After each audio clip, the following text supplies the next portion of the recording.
જૂનાગઢના માંગરોળ બંદરથી પગમાં નંબરો લખેલું એક કબૂતર મળી આવ્યું છે। કબૂતરની પાંખોમાં અજાણી ભાષામાં લખાણ લખાયાનું પણ સામે આવ્યું।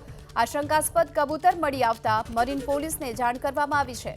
મરીન પોલીસે કબૂતરની તપાસ કરતા કંઈ શંકાસ્પદ નથી મળી આવ્યું। હાલ તો કબૂતરના એક પગમાં આંકડામાં 30, 51, 15 અને 2024 આવું લખેલું જોવા મળી રહ્યું છે। ત્યારે અન્ય દેશમાં કબૂતરની યોજાતી હરીફાઈ દરમિયાન કબૂતર આવી ચડ્યાની આશંકા પણ સેવવામાં આવી રહી છે। વધુ વિગતો મેળવીએ સંવાદદાતા પ્રતિક પંડ્યા આપણી સાથે જોડાઈ ચૂક્યા છે। પ્રતિક, આશંકાસ્પદ કબૂતરને લઈને શું વિગતો?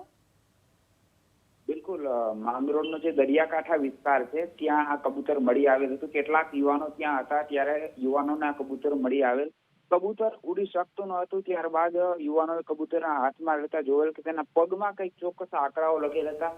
કબૂતરની પાંખમાં પણ અજાણી ભાષામાં કંઈક લખેલું હતું, જેને લઈને યુવાનોએ કબૂતરને મરીન પોલીસને સોંપ્યું હતું। મરીન પોલીસે તપાસ કરતા હાલ તો કોઈ વાંધાજનક કે શંકાસ્પદ હોય તેવું મળી આવેલ નથી, પરંતુ જે પ્રાથમિક માહિતી મળી છે, મરીન પોલીસમાંથી જે પ્રાથમિક માહિતી મળી છે તે મુજબ જે અન્ય દેશમાં કબૂતરોની સ્પર્ધા યોજાતી હોય છે તેને લઈને આ કબૂતર ભૂલું પડી ગયેલું હોવાનું હાલ જાણવા મળી રહ્યું છે।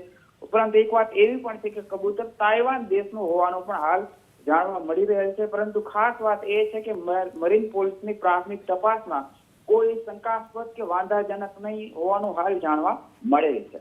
જી આભાર આપનો આ સમગ્ર માહિતી બદલ।